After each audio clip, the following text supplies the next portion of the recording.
ہوتا ہے کہ شاید کانفیڈنس کی this was a height of confidence کہ ایک انہوں نے ایک دوسرے کے جیسچر سے شاید یہ سمجھا کہ یہ نام جو ہے یہ ان پر اتفاق ہو گیا ہے، اور شاید اسی وجہ سے جو ہے ISPR نے اس کو نوٹیفائی کر دیا. لیکن بعد میں وزیر اعظم نے جو ہے وہ اس کی جنرل ندیم انجم کے نام کی منظوری دینے سے انکار کر دیا. اور پھر جو باتیں ہوئیں وہ سب کے سامنے ہیں، جس طرح سے وفاقی کابینہ کی میٹنگ میں جب وزیر اعظم نے یہ بات کی کہ مجھے یہ بتایا گیا کہ جی چیف آف آرمی اسٹاف کے آفس سے یہ بات آئی ہے، اور انہوں نے کہا کہ آرمی چیف کی عزت ہے تو وزیر اعظم کی بھی عزت ہے. اور یہ بات تو آن ریکارڈ ان کے چیف ویپ عامر ڈوگر نے بھی کی، اور بعد میں ان کو نوٹس جو ہے وہ بھی ملا پارٹی ڈسپلن کا. لیکن یہ نوٹسز جو ہوتے ہیں ان کی جو اہمیت نہیں ہوتی، کیونکہ یہ باتیں جو ہیں ہم نے پہلے بھی دیکھا کہ جو پچھلے جو 2 ادوار تھے حکومتوں کے، ان میں بھی اس قسم کے نوٹسز جو ہیں وہ پہلے بات کروائی جاتی تھی، بعد میں نوٹسز جو ہیں وہ سرو کر دیے جاتے تھے، اور پھر وہ نوٹسز جو ہیں وہ وڈرا بھی کر لیے جاتے تھے. تو یہ باتیں ہوتی ہیں، یہ ایک لوگوں کو بتانے کے لیے یا جو دوسرے جو کنسرنڈ جو کوارٹرز ہوتے ہیں ان کو ایک میسج دینے کے لیے بھی اس قسم کی جو ہیں وہ چیزیں لیک کی جاتی ہیں، بتائی جاتی ہیں. اسی طرح سے ایک ہمیں اور انفارمیشن ملی، وہ یہ کہ جو آرمی چیف اور وزیر اعظم کی ملاقات تھی، اس میں جب یہ بات ہوئی اور انہوں نے بتایا کہ جی ہم نے 3 نام جو ہے وہ بھجوائے ہیں، تو وزیر اعظم نے جو ہے ان پر کوئی اطمینان کا اظہار نہیں کیا، اور ان کا یہ کہنا تھا کہ جو روحانی اشارے ہیں اس کے مطابق ایک ایسا نام ہونا چاہیے جس میں الف آئے، آئین اور غین آئے، اور 8 سے اس کا تعلق جڑتا ہو. تو اگر یہ اس طرح کی کوئی اپائنٹمنٹ ہوگی تو یہ ہمارے لیے بہتر ہوگی. جس پر آرمی چیف جو ہے انہوں نے 2 ٹوک الفاظ میں وزیر اعظم کو بتایا کہ جو فوج کی پوسٹنگ اور ٹرانسفر ہے اس میں روحانیت کا عمل دخل نہیں ہوتا، یہ ایک معمول کے تبادلے ہوتے ہیں اور یہ پیشہ ورانہ بنیاد پر ہوتے ہیں.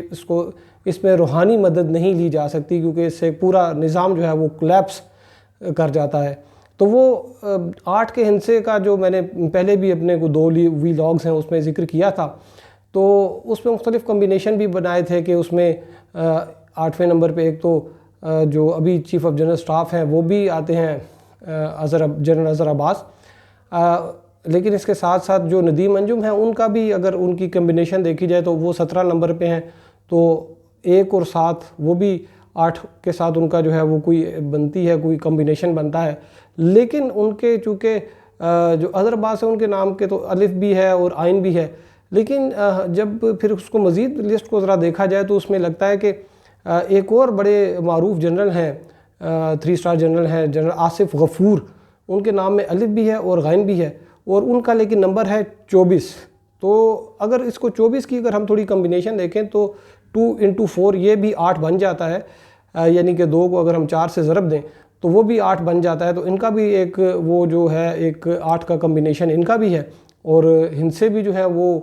ان کے وہی ہیں جو کہ روحانی ذریعے سے جو ہے وہ روحانی اشارہ ملا ہے اس کے مطابق ہیں. لیکن یہ جو ہے پتہ چلا کہ جو فوج کی جو کور کمانڈرز ہیں اور یا فوج کی جو کمان ہے وہ ان جو علم الاعداد سے یا روحانی اشاروں سے وہ اتنا انہوں نے اس تھیوری کو جو ہے وہ بائی نہیں کیا، انہوں نے اس پر کوئی اتنا زیادہ توجہ نہیں دی، بلکہ ایک صاف الفاظ میں وزیر اعظم جو ہے ان کو یہ بتایا کہ یہ اس طرح سے جو ہے وہ پوسٹنگ اور ٹرانسفر جو ہے وہ ایک روحانی یا ستاروں کے علم سے یا اس طرح کوئی غیبی کوئی جو انٹیوشن ہے اس سے نہیں ہوگی، بلکہ یہ ایک جو ہے وہ مروجہ طریقہ کار جس طرح سے ہوتی ہے کور کمانڈر کی مشاورت سے یہ ویسی ہی ہوگی، اور اسی وجہ سے معاملات جو ہیں وہ رکے ہوئے ہیں. ابھی بھی یہ جو ہے وہ 1 ہفتے کا جو ہے وہ ٹائم، اس میں بھی یہ شاید یہ کہا جا رہا ہے کہ یہ بھی شاید کوئی روحانی اشارہ تھا کہ 12 ربیع الاول کے بعد ہونی چاہیے، اور شاید کوئی اماوس کی رات آئے گی اور اس کے بعد یہ چیزیں جو سیٹل ہوں گی. تاہم لگتا یہ ہے کہ بہت سی چیزوں پہ جو ہے وہ روحانی طور پر جو ہے وہ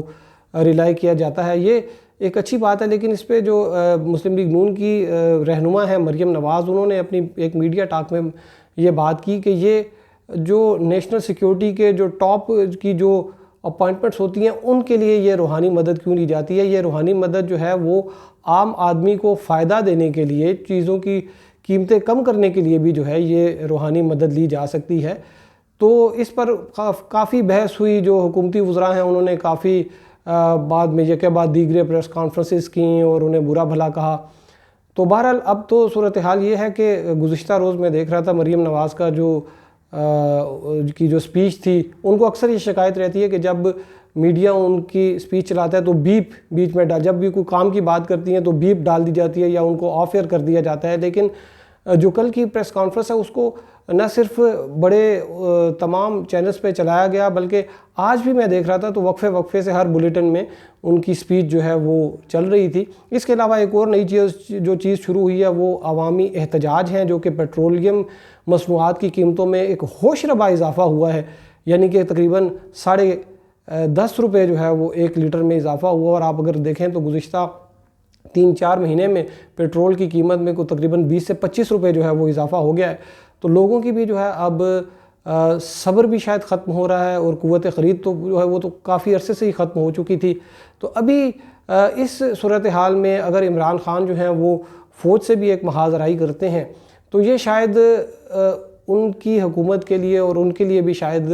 جو ہے وہ اتنا فائدے میں نہیں ہوگا، اور عوام تو جو ان کا تو پہلے ہی برا حال ہے۔ تو اس میں جو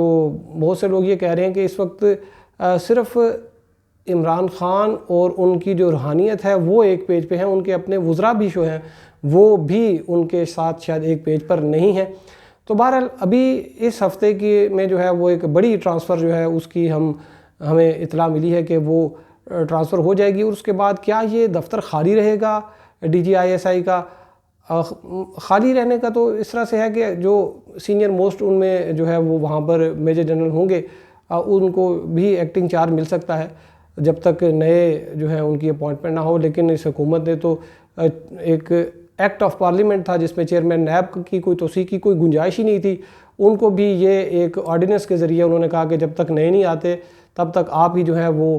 کنٹینیو کریں۔ تو لیکن ایسی کوئی صورتحال ہمیں DGISI کے جو آفس ہے اس کے خالی ہونے پر ایسی کوئی صورتحال یا ایسی کوئی ایگزامپل جو ہے وہ نظر نہیں آ رہی۔ تو لگتا ہے کہ جنرل فیض حمید جو ہے انہوں نے بھی شاید یہ فیصلہ کر لیا کہ انہیں اپنی جو ہے وہ پیشہ ورانہ جو ان کے فرائض ہیں ان پر زیادہ توجہ مرکوز کرنی چاہیے، بلکہ بجائے اس کے کہ وہ اس موقع پر کسی کنٹروورسی کا حصہ بنے۔ تو اب تک کے لیے اتنا ہی، ہمارے ساتھ رہنے کا شکریہ، اللہ حافظ۔